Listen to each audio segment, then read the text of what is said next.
Yesterday, this city had life in its streets and lights in its homes. Today, it no longer exists. As if it never existed, as if no one ever lived here. No, it was not bombed, nor was it destroyed. It was erased by documents and signatures, silently. Centralia. Centralia was a small town located in the eastern United States, in the state of Pennsylvania. Founded in the 1800s, Centralia grew around coal.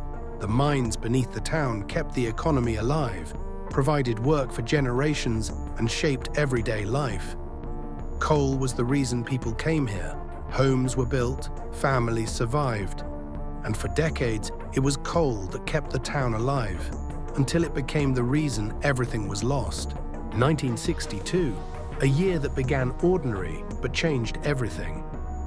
At first, what happened did not seem dangerous, but the day when the irreversible line was crossed had already begun.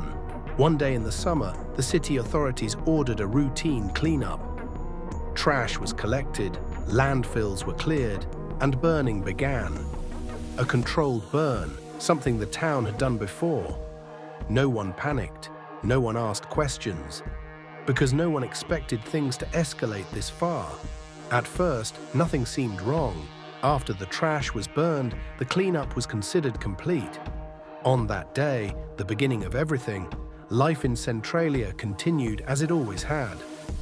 People returned to their daily routines, but the real events were unfolding beneath the town. Everything had already begun.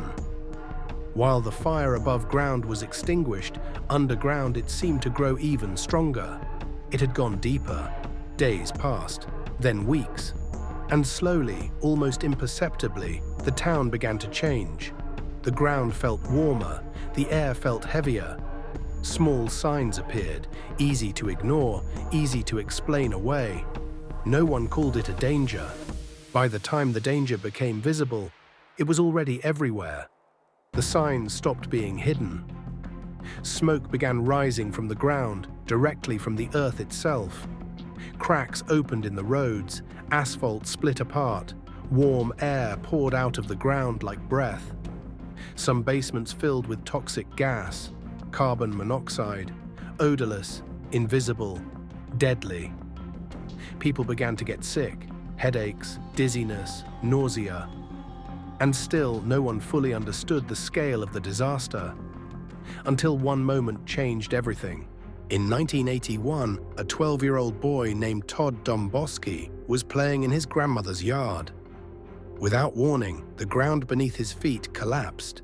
A hole opened below him, more than 4 meters deep, wide enough to swallow him alive. Todd screamed. As the ground continued to crumble, he clung to tree roots. By chance, an adult was nearby. Todd was pulled out in the final seconds before disappearing underground. This hole was not an accident, it was a warning. The fire was no longer hidden, and it was no longer waiting. The town was burning, from the inside. Within days, local authorities alerted state officials. The state then escalated the issue to the federal level. Inspectors arrived first, then engineers, then scientists. Special teams from the Pennsylvania Department of Environmental Protection were sent to investigate what was happening beneath Centralia, but what they found triggered an even greater response. Environmental specialists analyzed the air. The fire beneath Centralia was not moving randomly. It was spreading, expanding, feeding itself through miles of underground coal seams. Every crack became a pathway. Every empty tunnel became fuel. The ground was unstable. The air was poisoned. Carbon monoxide levels reached lethal limits. Homes became traps. Basements became silent killers. Engineers tried to stop it. Trenches were dug. Barriers were built. Millions of dollars were spent. But none of it worked.